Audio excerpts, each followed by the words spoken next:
አሰላሙ አለይኩም ወራህመቱላሂ ወበረካቱሁ። ቤተሰብ ሰላም ናችሁ? እንዴት ናችሁ? አላችሁ? አልሐምዱሊላህ ከኔ ጋር ሁሉ ሰላም። እንኳን ደስ አላችሁ። በኢትዮጵያ የመጀመሪያ ጊዜ ሕፃናቶችን የደፈረ ወንድ የሞት ፍርድ ወጥቶበታል።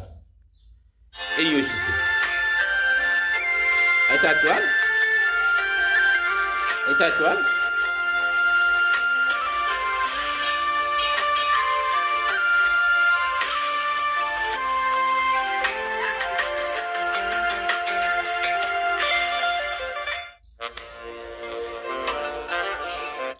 ማለትም በኢትዮጵያ ውስጥ የመጀመሪያ ጊዜ ነው የሞት ፍርድ የወጣው። ላኪን በኢትዮጵያ ውስጥ ስንት ሕፃናቶች እናት የሌላቸው ሕፃናቶች አሉ በየቦታው።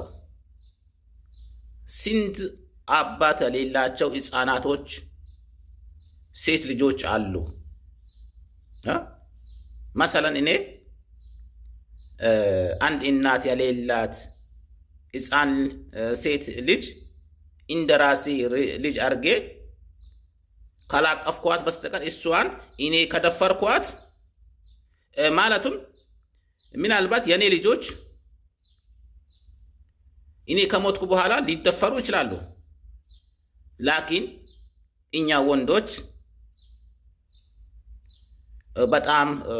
በጣም እኛ ነፍስያችን ማሸነፍ አቂቶናል።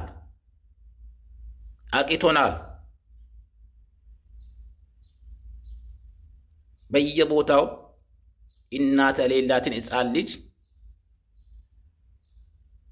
ማንከባከብ ሲገባን እሷን ደፍረን ገድለን ቀብረን እንገኛለን። የኢትዮጵያ ወንዶች አለን፣ በየቦታው አለን። ትልቅ ሴት ብትሆን ችግር የለውም። ላኪን አሁን በኢትዮጵያ ውስጥ ችግር የሚደርሰው ሕፃናቶች ላይ ነው። የ11 ዓመት ሕፃን ልጅ፣ የ7 ዓመት፣ የ3 ዓመት ምንም የማያውቁ ሕፃናቶች ይደፈራሉ። በአፍንጫቸው አፈር ይገባባቸዋል። የኢትዮጵያ ወንዶች ይህ የሞት ፍርድ ሲያንሳቸው ምክንያቱም ፊት ለፊት በመሳሪያ መግደል ነበረበት። ምክንያቱም ሕፃን ልጅ የደፈረ ወንድ አሁን ወደፊቱም ይሄ ህግ መጥናት አለበት። ሐቂቃ ነው። ይሄ ህግ መጥናት አለበት። የሞት ፍርድ ትክክለኛው ማግኘት አለበት።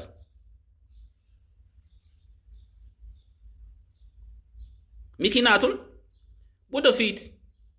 ለወደፊትም ጥሩ ነው። የሞት ፍርድ ማውጣት ራሱ ለኢትዮጵያ ጥሩ ነው። ምክንያቱም አንድ ወንድ ልጅ አንድ ሕፃን ልጅ ከደፈረ ዝም ብሎ ማህረቢያ ቤት እስር ቤት ገብቶ እንጀራ ከበላ እሱ ዋጋ የለው። ነገ 10 ዓመት 15 ዓመት 20 ዓመት ቆይቶ ይወጣል።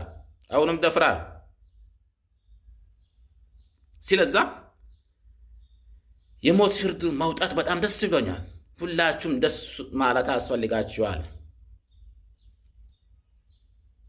ሕፃናቶች ሀገር ተረካቢዎች እነሱን እኛ ከደፈርናቸው እኛ ካላሳደግናቸው ማን አሳድጋቸዋል? እናት የሌላቸው ሕፃናቶች፣ አባት የሌላቸው ሕፃናቶች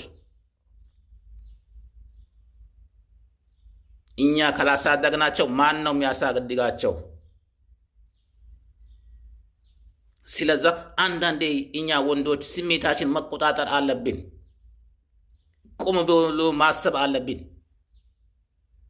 ለ5 ደቂቃ ለ1 ደቂቃ ስሜት ቢላ የዘላለም ሕፃን ልጅ ደፍራ ትገኛለህ። ኢትዮጵያ ወንዶች፣ አንዳንድ ወንዶች፣ ሁላችሁም ሰው አንዳንድ ወንዶች አለን። ስለዛ አሁንም ወደፊትም የሞት ፍርድ ማውጣት በጣም ደስ ብሎኛል ላችኋለሁ። እንኳን ደስ አላችሁ ለማለት ነው። እኔ ደስ ብሎኛል። በኢትዮጵያ ውስጥ ለመጀመሪያ ጊዜ የአቃቢ ሕግ የሞት ፍርድ ሲያወጣ በጣም ደስ ብሎኛል ለማለት ነው። የመቻችሁ ሰላማችሁ ብዝት ይበልልኝ። ቪዲዮ ከተመቻችሁ ዩቲዩብ ገብታችሁ ሰብስክራይብ አድርጉኝ። ከቶክቶክ ያጠገብ ሊንክ አለኝ፣ ገብታችሁ ሰብስክራይብ አድርጉኝ እላችኋለሁ። ወሰላሙ አለይኩም ወረሕመቱላሂ ወበረካቱሁ። ይመቻችሁ፣ ሰላማችሁ ይብዛልኝ።